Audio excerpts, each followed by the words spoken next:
Welcome to Some More Personality, the podcast where your marshmallow toasting style might just reveal the deepest secrets of your personality. Are you a slow and steady toaster, a marshmallow charred beyond recognition, or perhaps a meticulous golden browner? Each puff has a story and possibly a psychological profile. Join us as we crackle through the fiery tales behind every roast and discover if how you handle your marshmallow is truly a window to your soul. Ready to get toasty?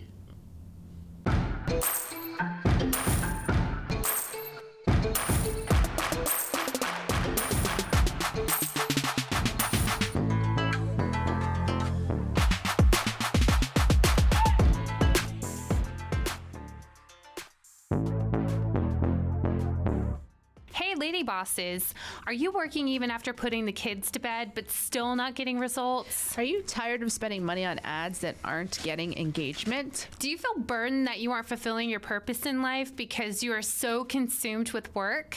I'm your host, Brooke Boltz. I'm an attorney and founder of Boltz Legal. I started my business and in 1 year was bringing in 7 figures and am now bringing in multi-7 figures. And I'm your co-host, Rachel Boltz, owner of Boltz Media. I've helped many businesses build their online presence and increase their revenue through digital marketing. Want to hear how we did it? We are here to help you achieve your goals personally, professionally, and spiritually. So kick off your high heels, sit back, and let's ignite that passion. We're Ms Biz, where we're putting the Miss in biz. Let's get biz done. She's not just a chiropractor, but now a self-titled psychological expert. We have with us today none other than my baby sister, Karissa Lacy. Welcome.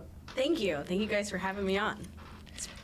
So tell us a little bit about yourself and your business. Awesome. So I am Karissa Lacy. I am the owner and chiropractor at Breath of Life Chiropractic.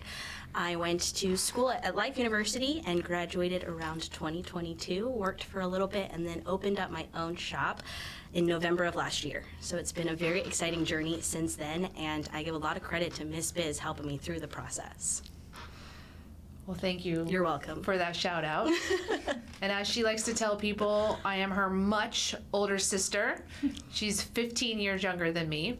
So what she's saying is that because I was so much further in my career by the time she was making career decisions, that I've been able to help her along the way and give her advice based on my own experiences. So it's been a really cool dynamic with our age gap.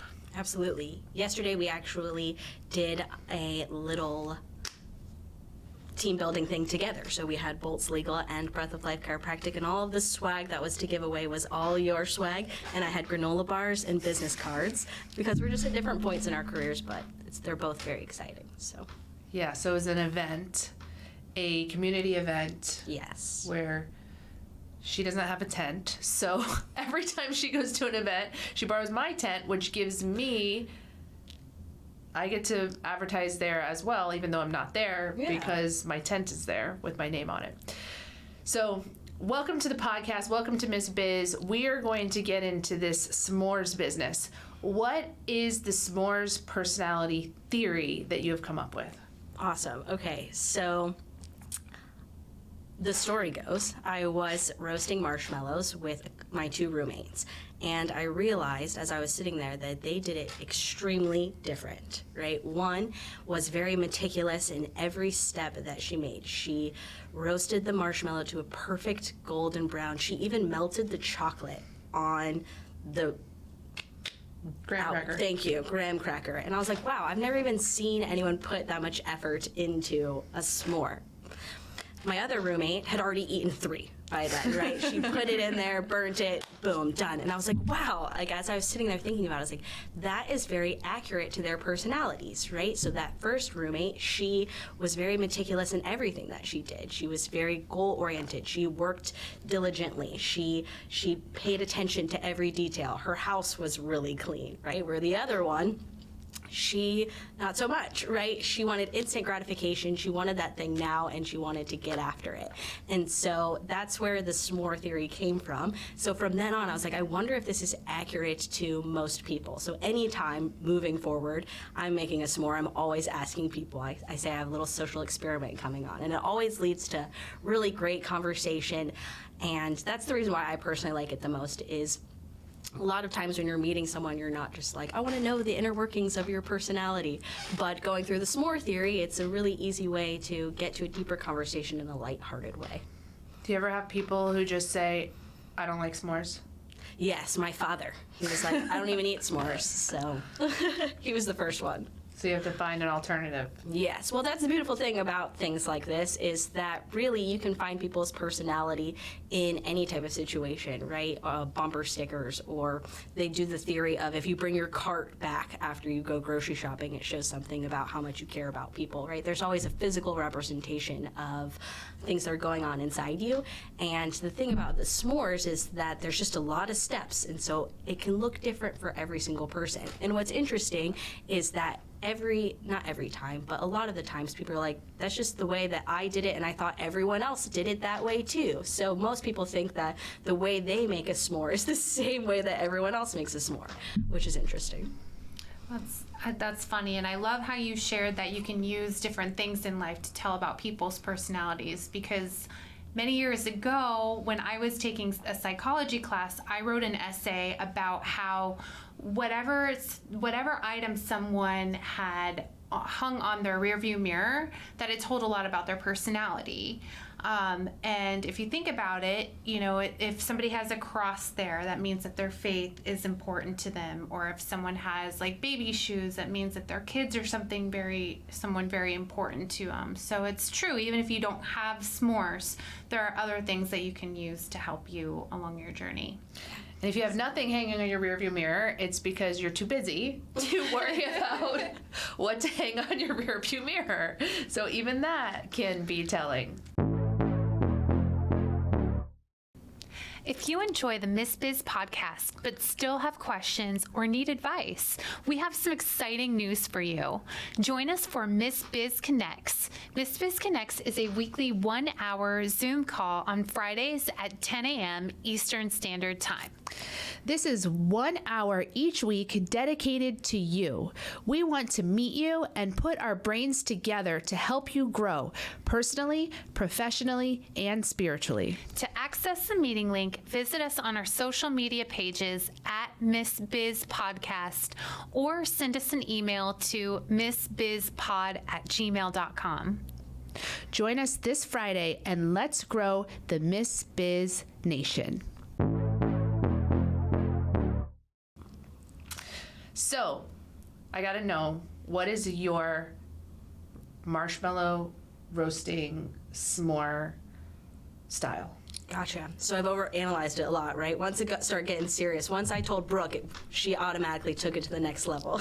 So I love, and another thing that I think is interesting is how the way that we make our marshmallow not only shows our personality, but also we really enjoy the taste of it that way. So I burn it. I stick it in and I want it burnt, and I like to play with the fire and get it all burnt up and roasted, and then as little effort as possible to make it delicious. And what I realized, at first I thought it was like, I need instant gratification, I'm moving on to the next one, I want to have as many s'mores as possible. But I realized over time that that wasn't actually it. I was talking to a friend about it, and he's like, that's not accurate to your personality.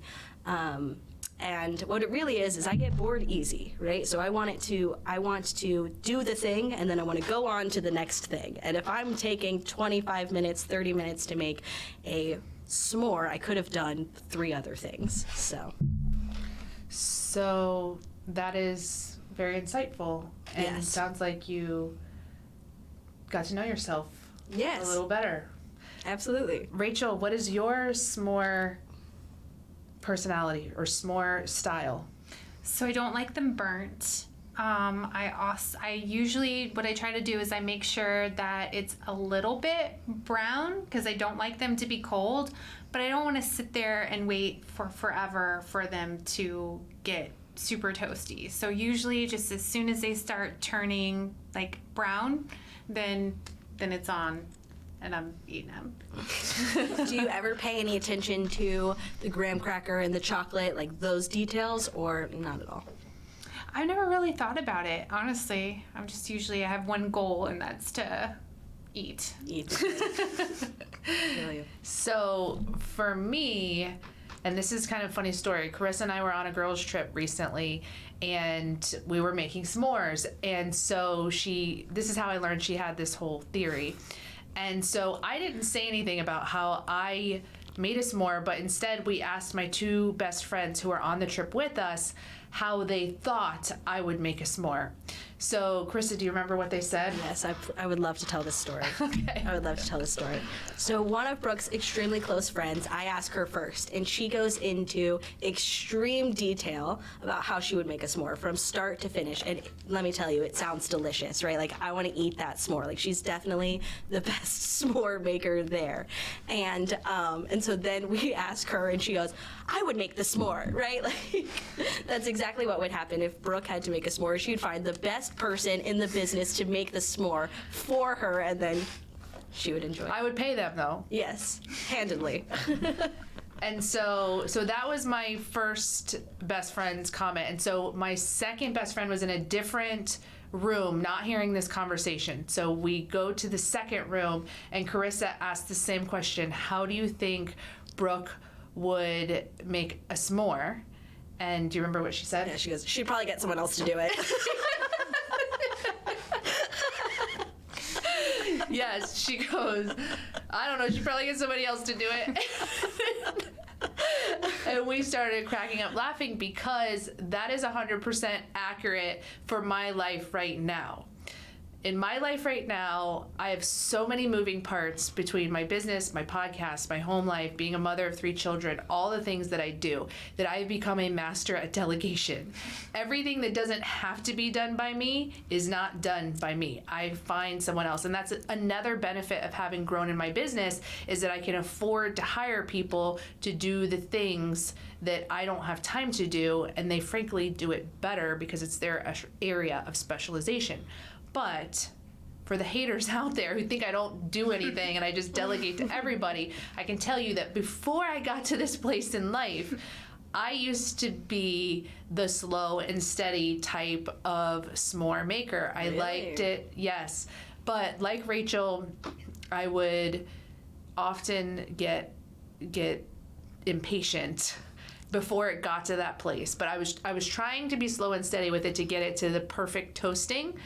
And usually as soon as it got close enough, Yep, that's it. then I was eating that baby. Like, it was over. So I don't like the burnt one, though. Love it. Don't like the burns. But sometimes it would inadvertently catch on fire, and then I give it to, like, my daughter or something because she is a no-waiter when it comes to the marshmallows. So I was someone who took my time and wanted things to be done well before I got to this place where I still want it to be done well, but I delegate a lot of anything that can be delegated. And what I think is interesting about that is not only are you delegating it, but you're delegating it to the person who's going to do it the best, right? That is their strength. So I think that benefits both parties. Yeah, I wouldn't delegate my s'more making To me. to you. Shoot, no. Or my daughter. She'd just throw it in the fire. And be like, there you go. Here's your charred marshmallow. It would have like leaves all on the bottom. Yeah. You don't want to be whack. Cuckoo. We will cut you some slack. We got you. You just want to make a big stack. Ballin'. Listen to our biz hack. Get ready to revolutionize your Instagram stories game with 4 stickers that were recently released. First up, we've got the Add Yours music sticker. Share your favorite tunes and let your followers join in on the fun. Simply tap, select a track, and groove away. Next up, unleash some nostalgia with the frame sticker. Turn any photo into an instant print and watch as your followers shake their phones to reveal the hidden treasure inside. Third, if you're feeling mysterious, you're going to want to try the reveal sticker. Post a blurred image, drop a hint, and wait for your followers to slide into your DMs to uncover the secret. Last, but certainly not least, let's talk cutouts. Turn everyday moment into custom stickers with a few taps. Choose your subject, get creative, and watch your stories come to life.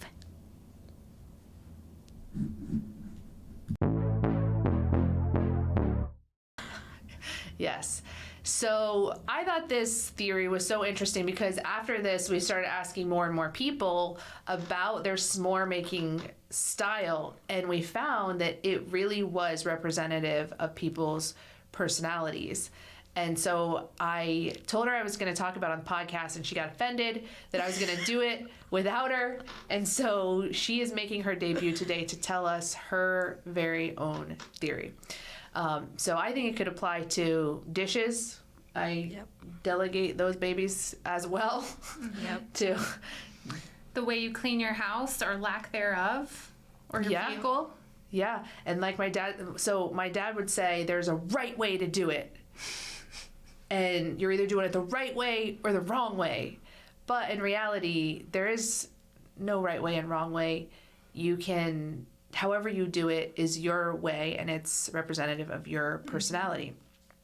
So, Rachel, how do we use this s'more theory in our businesses?